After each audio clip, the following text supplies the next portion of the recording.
Hello friends, Radhe Radhe. কেমন আছো সবাই? আশা করি ভালো আছো, সুস্থ আছো। আমরাও কিন্তু বেশ ভালো আছি। মো লাইফস্টাইল ব্লগে তোমাদের আরও একবার ওয়েলকাম আর অনেক অনেক ভালোবাসা। তো আজকের ব্লগটা এখন থেকেই শুরু করলাম। আর এখন বাজে সকাল 6টা। ওঠা হয়েছে তোমার 5:30 নাগাদ। উঠে একটু ব্রাশ ট্রাশ করে তারপর ছাদে গেছিলাম, আর ছাদ থেকে নেমে এখন তোমার দরজাটা খুলে দিলাম। আর আজকে ভাবলাম যেহেতু অনেকটাই ভোরে ওঠা হয়েছে, তো তাই ভাবলাম আজকে সিঁড়িগুলোও পরিষ্কার করে নিই। আর এই যে দেখলে তুমি থলিটা টাঙানো ছিল, এটা তোমাদের দাদাভাইয়ের রিপোর্ট আছে, তো সেটা আবার ঘরে ঢোকানো যাবে না, যেহেতু ওগুলো হসপিটাল ছোঁয়া। তো আমাদের বাড়িতে এসব আছে, তো সেগুলো কিছু নিয়ে মাইন্ড করো না। তো দেখো এখানে ফ্যানটা রাখা আছে বলে এর মধ্যেও কিন্তু মাঝে মাঝে একটু ঝুল জমে যায়, আর ফ্যানটা খারাপ হয়ে গেছে, দোকানে দিয়ে আসবো। তো এখন যেহেতু এসি এটা আছে বলে ফ্যানটা সেরকমভাবে ইউজ হয় না, তো ফ্যানটা রাখাই আছে। আর এখন এই যে বৃষ্টি, প্রতিদিন এত বৃষ্টি পড়ছে যে তোমার সিঁড়ি থেকে জল বলো, তারপর ধুলো বালি যাই হোক সব এক জায়গায় এসে জড়ো হচ্ছে। তো মোটামুটি সিঁড়িটা ঝাড় দিয়ে, বাসি ঘরগুলো ঝাড় দিয়ে, এখন উঠোনটা একটু ঝাড় দিয়ে নিচ্ছি, কারণ বাসি ঘরটা ম্যাক্সিমাম দিন তোমাদের দাদাভাই পরিষ্কার করে। তো আজকে যেহেতু দাদাভাই মর্নিং ওয়াকে গেছে, এখনও আসেনি, তো আমিই দেখলাম যখন হাতে সময় আছে, তাই আমি ঝাড় দিয়ে একটু বাইরে সদর দরজায় জল দিয়ে দিলাম। আর এখানে কালকে রাত্রে তোমার এই পাপোশগুলো কাঁচা হয়েছিল, তো সেগুলো আর উঠোয়নি। সারা রাত ধরে এই মন্দিরের সিঁড়িতেই রাখা ছিল, তো সেখানে শুকিয়ে গেছে। এখন যাই যেগুলো পুরনো পাতা আছে সেগুলোকে উঠিয়ে এখন এগুলোকে পেতে দেবো। আর মাঝে মাঝে সাউন্ডের মাঝে তোমরা একটু আওয়াজ পাবে, যেহেতু বাইরে এখনও প্রচণ্ড বৃষ্টি পড়ছে, আর কাল রাতেও পড়েছে। তো কিছু করার নেই, রাত্রে সেরকমভাবে সাউন্ড দিতে পারি না। ছেলে যেহেতু পড়াশুনো করে, তাই আমাকে দুপুরেই বসে দিতে হয়। আর এদিকে দেখো এর মাঝখানে কিন্তু ভোর থেকে এই পুচুন সোনা উঠে ঘুরে বেড়ায়। তো এই সময় এসে আমাকে যেই স্ট্যান্ডটা দেখেছে, আসার খুব ইচ্ছা। তো যাই হোক, এসে পরে কিছু একটা কারসাদি করছিল, তো তাই তোমাদেরকেও একটু পুতুন সোনাকে দেখিয়ে দিলাম।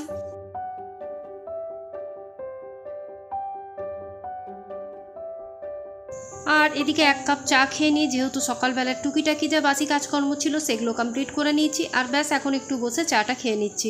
আর এদিকে তোমাদের দাদাভাইকেও দিয়ে দিয়েছি। আর ছেলে আর তোমাদের দাদাভাই খুব একটা ক্যামেরার কাছে আসতে চায় না, তাই তাদেরকে দেখানো আমার হয় না। আর এদিকে দেখো এখন বিছানাটা উঠিয়ে নিচ্ছি, ছেলে ওয়াশরুমে গেছে, আর তোমাদের দাদাভাইকে জলখাবারটা দিয়ে এসেছি। আর এর মাঝখানে রুটি তরকারি তোমাদের দাদাভাইয়ের অফিসে টিফিন আর এগুলো রেডি করে নিয়েছিলাম। সকালটা তাড়াহুড়োর মধ্যে কাটে, আর সেই সময় যে রান্নাবান্না করাগুলো করি সেগুলো তোমাদেরকে আর দেখানোর মতন আমার সময় হয় না, যেহেতু সেই সময়টা খুবই হড়বড়ি থাকে। তো দেখো এখন বেডটা ভালোভাবে গুছিয়ে নিলাম, আর ভালোভাবে ঝেড়েও নিলাম। আর যেহেতু বৃষ্টি পড়েছিল বলে, তো আজকে একটু ভালোভাবে তোষকটাকেও ঝেড়ে নিলাম। আর এরপর দেখো এই যে নতুন নতুন চাদর, সুতির চাদরগুলো আছে, সেগুলো ছেলে এসি চালালে এগুলোই রাত্রে ইউজ করবে।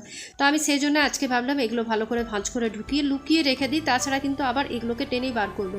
আমি ইউজ করতে বলি, মানা করি না পুরনো চাদরগুলো, কিন্তু ও যতই বলো তুমি ওকে, সে ওর নতুনগুলোকে টেনে টেনে বের করবে। তো যাই হোক, এখন এগুলো জায়গা মতো তুলে রেখে দিই। আর জানো তো এই আলমারির এই জায়গাটাতে ডেলি ইউজের জামা কাপড় থাকে আমার আর ছেলের। তো প্রত্যেক দিন একটাকে টানতে যে 10টাকে ফেলে দেয়, নিয়ে মাঝে মাঝে রাগ করে না, আমি আর গুছাই না। তো কালকে আমি কিন্তু এই আলমারিটা ভালোভাবে আবার গুছিয়েছি। আর চাদরও এত হয়ে গেছে, এখন নতুন পুরনো চাদর মিলিয়ে 2টো র্যাক একবারে ভরে গেছে। তো যাই হোক, এখন গরমকালে তো আমি বললামই তোমাদেরকে যে পুরনো চাদরগুলোই বেশিরভাগ সময় ইউজ করছি, আর নতুনগুলো আমি বেরই করছি না। আর পয়লা বৈশাখে 2টো চাদর নেওয়া হয়েছে, সেগুলো তো এখনও ভাঁজ ভাঙিনি, আর হয়তো এখন আর ভাঁজ ভাঙবো না, যেহেতু তোমার যা গরম পড়েছে আর বৃষ্টিও হচ্ছে, আর কাদা বালি এগুলো তো ছেড়েই দাও, কারণ আমাদের তো একটা বাউন্ডারির মধ্যেই সবার ঘর, আমাদের যাওয়া আসা সব কিছু সবসময় লেগে রয়েছে।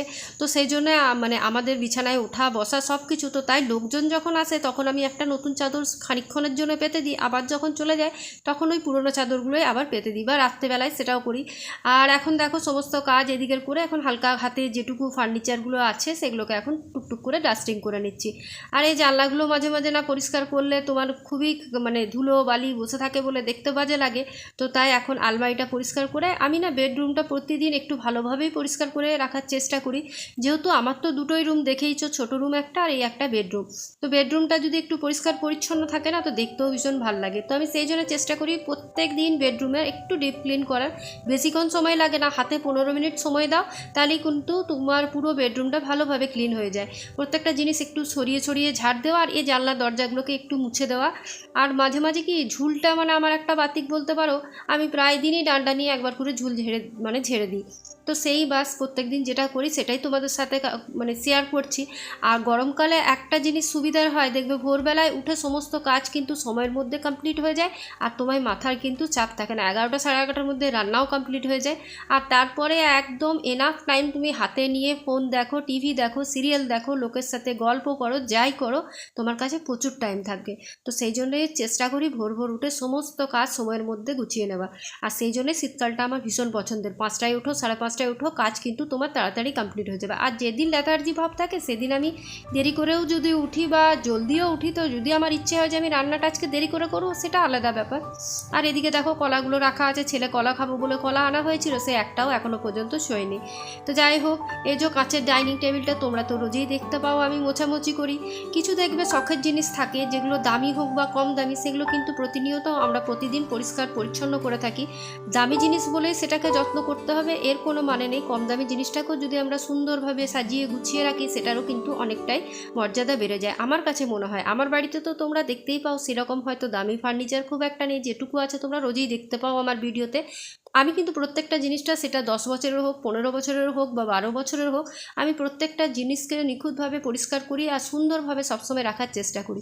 যখন যেটা হবে সেটা পরের ব্যাপার, কিন্তু এখন যেটা আমার কাছে আছে সেটা কিন্তু ভীষণ মূল্যবান, আর কিছু না। তাই তো বন্ধুরা?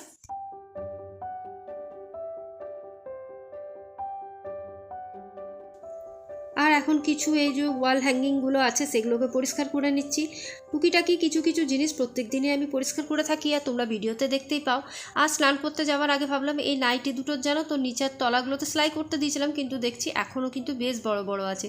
তো দেখলাম হাতে যখন সময় আছে, এই সবে 9টা বাজে, তো সেই জন্য এখন সেলাইটা করে নিচ্ছি। আর সেলাই করে নিলে তারপর স্নান টান করে পরাও যাবে। তো এখন স্নান করতে যাব, সমস্ত কাজ আমার কমপ্লিট হয়ে গেছে। এরপর তোমাদের সাথে দেখা হচ্ছে, একবারে স্নান টান করে পুজো সেরে নিয়েছি, আর আমি জলখাবারটাও খেয়ে নিয়েছি। জলখাবার বলতে ছাতুর শরবত আমি খেয়েছিলাম, আর ছেলেকে ব্রেড টোস্ট বানিয়ে দিয়েছিলাম। আর এখন ওই প্রতিদিনের মতন স্নান করে একটু ঠাকুর প্রণাম করে তারপর সিঁদুর ঠেকিয়ে নেওয়া আর একটা সানস্ক্রিন ইউজ করা। তো সেই সানস্ক্রিনের মধ্যে আমি ওসিয়া আর সমিজের সানস্ক্রিনই ইউজ করে থাকি, যে মানে দুটো আমার একটু স্কিনে ভালোভাবে তোমার কী বলে শ্যুট করে, সেই জন্য আমি এই দুটো ইউজ করে থাকি। আর আমি কোনো কিছু ইউজ করি না, যেটাই ইউজ করতে যাই সেটাতেই কিছু না কিছু আমার মুখে স্কিনের মধ্যে কিছু না কিছু প্রবলেম দেখা দেয়। তাই তো দেখো এখন চুলটা ঝেড়ে তারপর এখন চলো রান্নার প্রস্তুতিতে রাখবো। আর রান্না মোটামুটি আজকে আমি সবজি টবজি কেটেই স্নান করতে গেছিলাম। তো আজকে তোমাদের সাথে একটা রেসিপি শেয়ার করছি, সেটা হচ্ছে লাউ পাঁপড় দিয়ে একটা তরকারি। অবশ্য এটা আমার নিজের রেসিপি নয়, এটা আমিও ইউটিউব দেখেই শিখেছি। তো এখন দেখো মশলাটা বানিয়ে নিচ্ছি। মশলার মধ্যে আমি দিয়েছি আদা, তারপর একটা টমেটো, গোটা টমেটোর, আর কাঁচা লঙ্কা। তোমরা লঙ্কাটা নিজের পরিমাণ মতন দিতে পারো, ঝাল খেলে আরও দিতে পারো, যেহেতু আমরা ঝাল খাই না তাই। ধনে, জিরে আর হলুদ, এগুলো একটা মানে পেস্ট বানিয়ে নিব ভালো করে মিক্সিতে পিষে। আর এদিকে দেখো আমি একটা গোটা পাঁপড়, যে গোলমরিচের পাঁপড়গুলো হয়, তোমরা একটাও দিতে পারো, দুটোও দিতে পারো, আমি কিন্তু একটাই দিয়েছিলাম। তো দেখো পাঁপড়গুলোকেও এখন ভালোভাবে আমি লাল লাল করে ভেজে নিচ্ছি। এরপর ওর মধ্যেই আমি ফোড়ন দিয়ে দিলাম তেজপাতা আর তোমার গোটা জিরে আর একটু সামান্য পরিমাণ পাঁচফোড়ন, ব্যাস। তো এখন এই ফোড়নটা চড়বড়িয়ে যখন উঠবে, আমি একটা গোটা পেঁয়াজ কেটে রেখেছি, একটা মিডিয়াম সাইজের গোটা পেঁয়াজ, সেই পেঁয়াজটাকে কুচিয়ে রেখেছি, সেটা এখন হালকা লাল লাল করে ভেজে নেব। একদম লাল লাল নয়, ব্যাস পেঁয়াজটা গলে গেলেই চলবে। তো দেখো মোটামুটি আমার হালকা ভাজা হয়ে গেছে। এরপর যে পেস্টটা আমি বানিয়ে রেখেছিলাম, তো মশলাটা যেটা তোমরা দেখলে, সেটা এখন খানিকক্ষণ দিয়ে এখন ভালোভাবে কষাবো যতক্ষণ না আমার তেল ছাড়ছে। আর এর মধ্যে কিন্তু আমি নুনটা তোমার পরিমাণ মতন দেবো, যেটা, আর হলুদ তো তোমরা দেখেইছিলে দিয়েছি। আর কালার আনার জন্য আমি কিন্তু খানিকটা কাশ্মীরি লঙ্কার গুঁড়ো দিয়ে দেবো। তারপর ভালোভাবে 5 মিনিট ধরে এটাকে কষিয়ে নেবো। তো দেখো 5 মিনিট পর ভালোভাবে কষানোর পর তেল ছেড়ে এসছে মশলার থেকে। এখন কিন্তু আমি এর মধ্যে ওই ডুমো ডুমো লাউ কাটাগুলো অ্যাড করে দেবো। লাউগুলো কিন্তু ঝিরিঝিরি করে কেটো না, এরকম ডুমো ডুমো কাটলেও হবে। তো দেখো আমি কিন্তু এর মধ্যে একটু আলু দিয়েছি, একটা আলু দিয়েছি। এখন সেটাকেও খানিকক্ষণ ধরে ভালোভাবে কষিয়ে নেবো, যাতে লাউয়ের যে উপরের জলটা আছে সেটা একটু বেরিয়ে আসে। তো এখন ভালোভাবে মশলা দিয়ে মানে ওই 2 সেকেন্ডের মতন বা 2 মিনিটের মতন বলো, আমি একটু কিন্তু লাউ আর আলুগুলোকে কষিয়ে নিচ্ছি। এরপর দেখো একদম পাঁপড়গুলোকে আমি চুরমুর করে রেখেছি, পাঁপড় লাউয়ের মধ্যে অ্যাড করে দেবো। আবার 5 মিনিট মতন আমি ভালোভাবে এইটাকে কষিয়ে নেব। মোটামুটি কষানো আমার কমপ্লিট, আর লাউ থেকে যেটুকু জল বেরোবার বেরিয়ে গেছে। আর এখন আমি অল্প পরিমাণ জল দিয়ে ঢাকা চাপা দিয়ে রেখে দেবো। তাহলেই কিন্তু তোমার একবারই লাউয়ের তরকারি, মানে কী যে নাম আমি সেটা নিজেও জানি না। নামাবার সময় অবশ্যই একটু তোমরা কস্তুরি মেথি আর পরিমাণ মতন যারা মিষ্টি খেতে ভালোবাসো দিও। তো দেখো দেখতে কী ভালো হয়েছে, আর খেতেও ভীষণ টেস্টি হয়েছিল। তোমরা ট্রাই করে দেখো। আজকের মতন এইটুকুই, টাটা।